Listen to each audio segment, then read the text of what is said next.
if you've been recruiting Talon Fonda, for 2 years, and then say Talon, for whatever choice, whether he didn't have the test score he needed or he just wanted to go see if he could get a better offer, now he's at Three Rivers, and you continue to recruit him.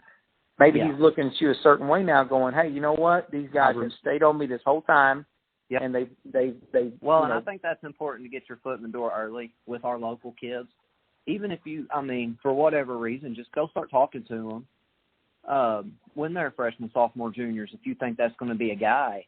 And it wouldn't be hard to do to look at a lot of them, because the beginning of every year, we've got the SEMO Conference Tournament, which is, probably our best teams in the area. Every year, you can just go pick a day as a recruiter and watch good games, good players against good players, and evaluate them, and that gets your face in the stands where people are seeing you. And if I'm a sophomore in high school and somebody's looking at me, I don't care who it is, like, hey, they're here, they're looking at me, that's going to make me feel good, and I'm going to remember that on down the road as well. And I'll give you an example of a guy who does that, and I can't think of his name off the top of my head, but the new women's coach at Three Rivers. Yeah, Alex Wiggs. Alex Wiggs. Alex is out there at games. He'll come over and speak to you. He'll come over and, very friendly guy. After their games. He's visible at a lot of high school games. He's out and about at a lot of high school games. And that's a junior college where he's going and looking at people. He probably ain't getting them all. That's right. That's right. But if he does it, why wouldn't you as a SEMO? Just cast a wider net and try to catch a few more people. And the rules are a little bit different when you get to that NCAA level as far as your contact and your open periods and closed periods and all that stuff. But, to your point, you've got to work it. You have to work it. And I know Three Rivers is doing that locally. They do a really good job of that. But I think that SEMO could, they could do a better job. And, if they're going to build their program back up to where, we all hope it's going to be, they're going to have to do some things like that. Yeah, absolutely. And I just think, that's always something we talked about. And I think it would be awesome to have a local college team like that that would be good and cheer. Just look at what their women's program did this year. Really the last couple of years, but this year they really broke out. How exciting that was, and just to get to see it. And, they're playing on. And speaking of the SEMO women's coach, all the time. Rika Patterson, she actually came to Delta and spoke to our whole student body, K through 12. Yeah. Just kind of gave a little, you talk about a rock star. She is an awesome coach, awesome person, and there's no surprise to me that she's getting the players in that she's getting. And again, look who they just signed. They got a Three Rivers player. Yeah. They just signed a good one. I saw her name pop up, and we watched her play in person, and man, she's tough. And I think she's actually she was a red shirt one year. She was. She didn't play her freshman year. That's right. And one of their better players, Thompson, if I heard right during a ball game, she was a McDonald's All-American. Yeah, top 100 in the country. They're out there getting McDonald's All-Americans, which that's not going to happen every year, every 4 years, but they got one. So on the men's side, why aren't you? Just go ask, go send out an offer to these guys and see what comes back. Show interest. And I'll throw out a make-believe hypothetical scenario that probably never would have happened. But let's just say, again, you're recruiting local. You're getting the local kids. Let's say that SEMO had got out of high school, because you're getting all the local guys. You're getting Dom Johnson. You're getting Derek Tipler. You're getting these guys. Well, say you get a Michael Porter. Okay, you get Coming a Michael out of Porter. High school healthy, but he ended up transferring there after he did after he had a car. The same guy. Right.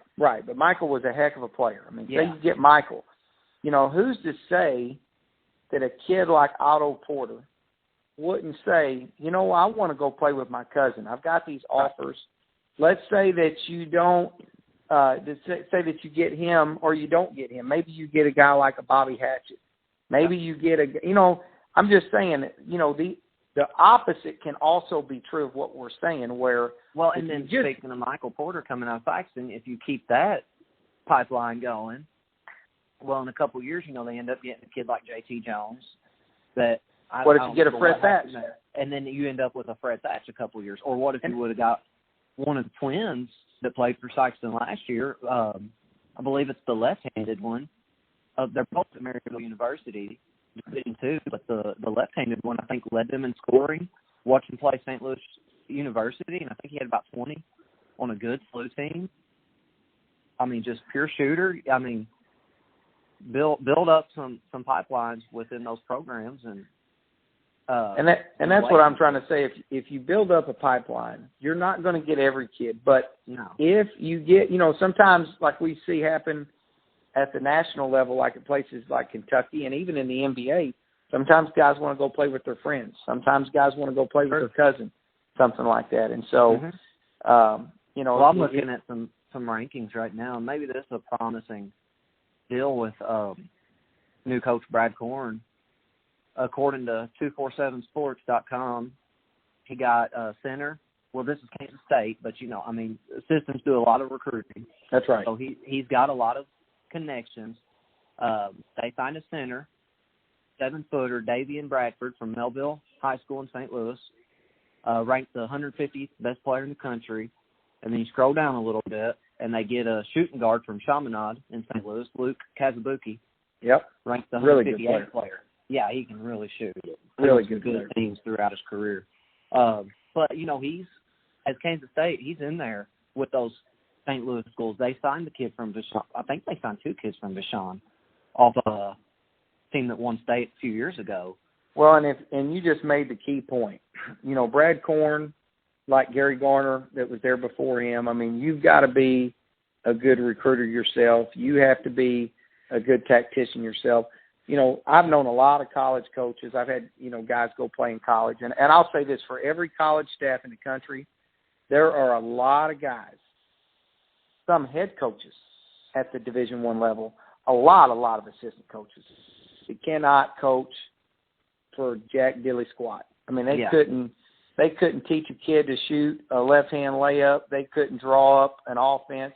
They can show you what somebody else ran or something that they learned from somebody else. But as far as actually being able to coach, there are really good coaches at every level, Division I, Division II, Division III, high school, junior high. There are good coaches and there are bad coaches. But there are a lot of guys on staffs across the country, and the reason they got those jobs and the reason they got elevated is they can recruit. Right. And a lot of times, a guy may get brought in because he's got a connection to, like you said, a certain pipeline. I'm going to hire this guy. He's going to come in. He's going to get me these players from this area for the next 2, 3, 4 years.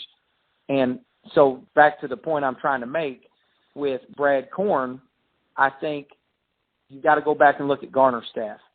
Garner's original staff, when they went to the tournament, Tom Schubert was at Memphis.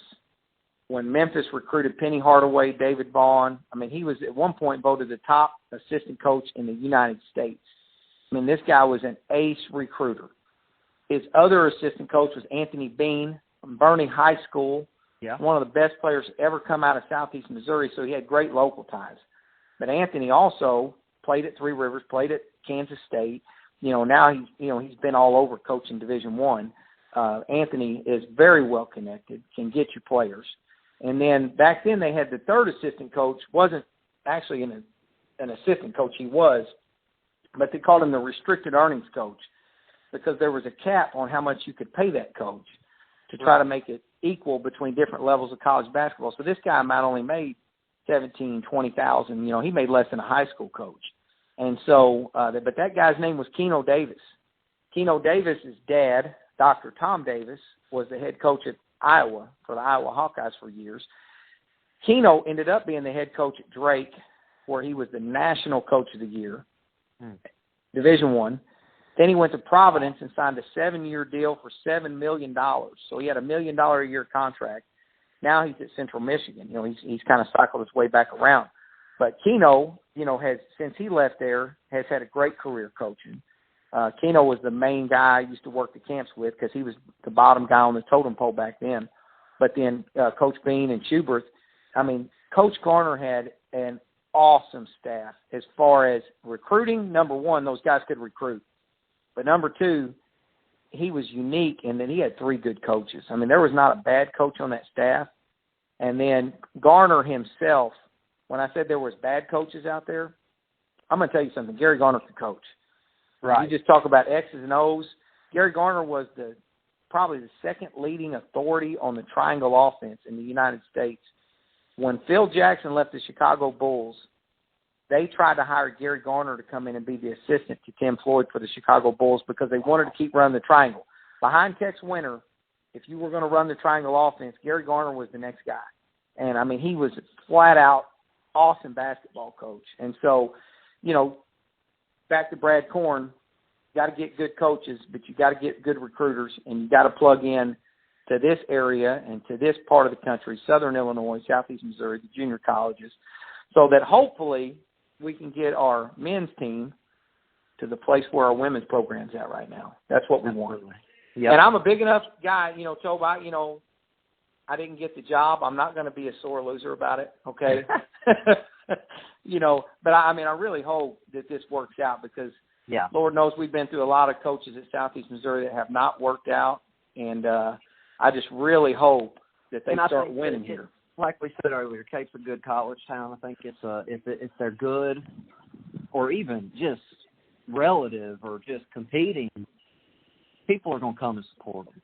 That's right. And it's going to be a good time. And I think that there's a trickle-down effect from that to where if you've got a local college team that's good, it could trickle down into your high schools to where they want to be better. Because now I'm a kid growing up in Southeast Missouri with a good, OVC championship-type team, a NCAA contender-type team for the tournament. I get to look at that. Well, now I've got something like that might be a gold mine to go play for them. And I know I'm, pretty good to get looked at by them or to be considered. So, and that's why it kind of goes on out like in the Springfield area. That's right.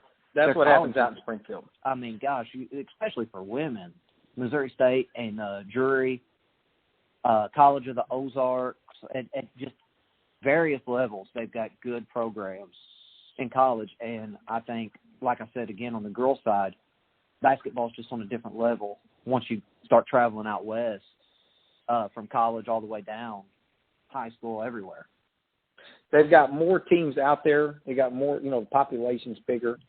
There are more good teams out there, especially in the bigger classes, but also in the smaller classes. I mean, there's just more teams, period. And it's like there's a concentration of talent out there, and you see that reflected in their college teams because, again, they do recruit local a lot, and they're able to recruit local because there's so many good high school players out there. And so, but it raises the bar is what it does. I mean, if you're going to be good enough to play there, you got to work a little harder because the kids at the next school over are working a little harder because they also want to play there. Yep. And so we want that to happen in our area. Like you said earlier, it's it's like a badge of honor. It is. That's right. To play for that local team. That's right. That's right. And so we're hoping that they pull that off. And so, because we want SEMO to be good. So switching gears, because we are under quarantine. I mean, the Rona has got us trapped in the corner. Yeah. We've done picked up our dribble. Nowhere to go. Nowhere to go. I just need somebody to come get open so I can make a pass. But that's where we're at right now with the Rona. So right now, I'm living what I like to call the quarantine dream. Yeah, that's right. That's right. And so here's what I put you on this week. We're going to try to do a little something while we're under this quarantine and just talk about, what are you watching on Netflix right now? And I texted you the other day and I said, you have got to watch this. It's the craziest, most hilarious thing you've ever seen.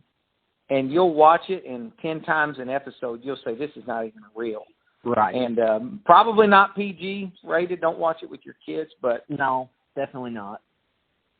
The Tiger King with Joe Exotic. It's I told a friend earlier, or I told him yesterday to start watching it. I'd watch a couple episodes, and then he texted me today and said he's going to start watching. I said, well, buckle up because it's going to be a wild ride. And that's kind of the only way to describe it. You never know what twists and turns coming ahead. The story just goes in so many different directions. And you're introduced to so many new people and new things that you're like, this